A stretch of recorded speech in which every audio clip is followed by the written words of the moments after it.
Fatty Arbuckle and the death of Virginia Rappe. The wild party? Sources differ on whether or not Virginia was invited to the party on September 5, 1921, or crashed it along with her manager, Al Semnaker, and a woman accompanying them named Bambina Maud Delmont. Delmont had had many run-ins with the police. She had been charged with extortion, bigamy, fraud, and racketeering.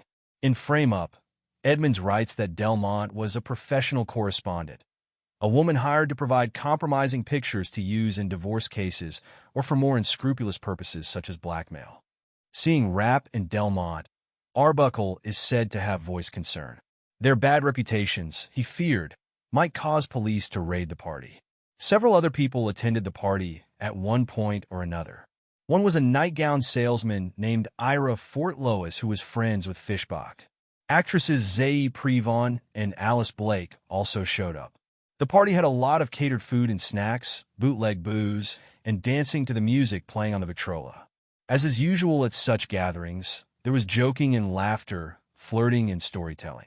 At one point, Delmont put on Lowell Sherman's pajamas. At another, the two of them went into his room. Arbuckle decided to leave the party at about 3 p.m. to drive a friend of his, May Taub, into town. Ironically, Taub was the daughter-in-law of Billy Sunday, a fiery evangelist who strongly supported prohibition, but she did not seem to mind being in a place where illegal liquor was flowing freely. The comedian went to his adjoining bedroom to change clothes. Exactly what happened after that would become a matter of fierce dispute. According to the story Arbuckle gave, and to which he stuck, he entered the bathroom to find poor Rappe lying in a dead faint on the floor. He picked her up and placed her on a bed. "Water," the sick woman requested in a weak voice. Arbuckle brought a glass of cold water to her. Thinking she was probably just suffering the ill effects of too much drinking, the comedian left the room to dress himself for his ride. When he went back to the bedroom, he saw that Virginia had rolled off the bed. She was lying on the floor, moaning and writhing. He helped her back onto the bed, then left for a bucket of ice. The ice would serve a dual purpose, Arbuckle believed. It would calm the woman down if she was really hysterical, but it would also show whether or not she was faking. Buster Keaton had told his friend that one can discern a faked fainting or hysterical fit by holding ice against the suspected person's thigh. According to Edmonds' book, Arbuckle placed the ice on Virginia's thigh. Yallop's volume has him putting it directly on her vulva. In either case, it did no good. Delmont came into the room. She saw Arbuckle placing an ice cube on the sick woman's thigh. The two discussed Virginia's distress. Both thought she was merely drunk. Then Virginia began tearing at her clothes and screaming. The sounds caused other partygoers, Zaye Prevon and Alice Blake, to rush in. Still believing that Virginia was just soused or deliberately making a scene, an aggravated Arbuckle told them, "Shut her up. Get her out of here. She makes too much noise." Fishbach went into the room, and seeing Arbuckle putting ice on the semi-conscious woman, teased him that he was still able to do something raunchy despite the burn on his backside and leg. "Having fun with her?" he asked. The comedian was in no mood for jokes and snapped at Fishbach. Suddenly, Virginia began screaming. "Stay away from me. I don't want you near me," she shouted at Arbuckle. Then she turned to Delmont and said words that would damn the entertainer. "What did he do to me, Maudie? Roscoe did this to me." The bathtub had been filled with cold water, and Virginia was placed in the tub. Time in the water seemed to have a calming effect on the distressed woman.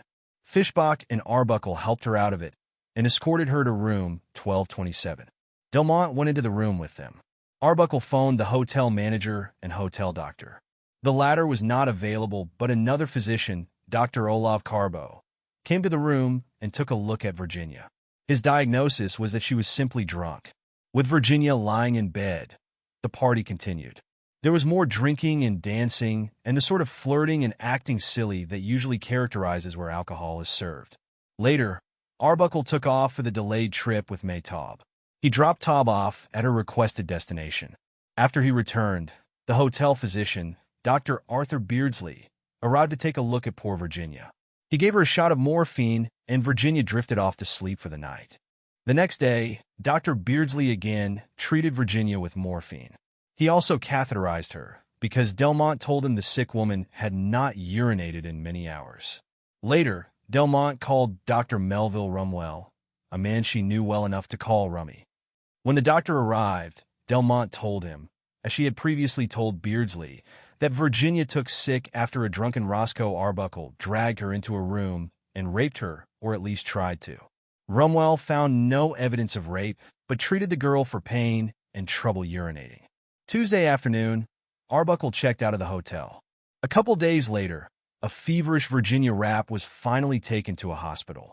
She died there on Friday, September 9th, of peritonitis, an acute infection that was, in her case, caused by a ruptured bladder. Why that bladder ruptured would become a matter of great dispute and the most serious importance. Authorities would allege that Rappe's bladder tore because the overweight comedian sexually assaulted her. Rumors swirled around that he had also raped her with an instrument like a Coca-Cola bottle or a champagne bottle. However, these rumors were undoubtedly false. No such attack was even alleged in court. The newspapers were filled with headlines about the sexual horror Roscoe supposedly perpetrated against young Rappe. It was Hollywood's first major scandal, although it would, of course, by no means be its last. Newspapers, led by William Randolph Hearst's San Francisco Examiner, had a field day.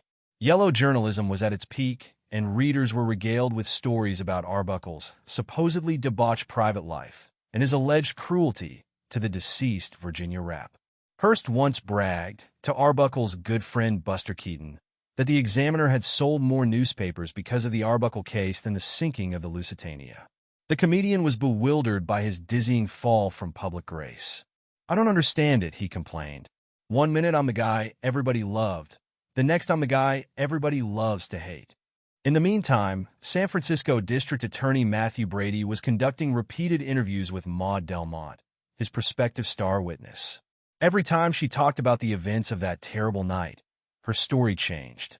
When Brady brought the Arbuckle case before a grand jury, he threatened Zaye Prevon with prosecution for perjury unless she agreed with a police statement alleging that a dying Virginia Rappe had said, "Roscoe hurt me."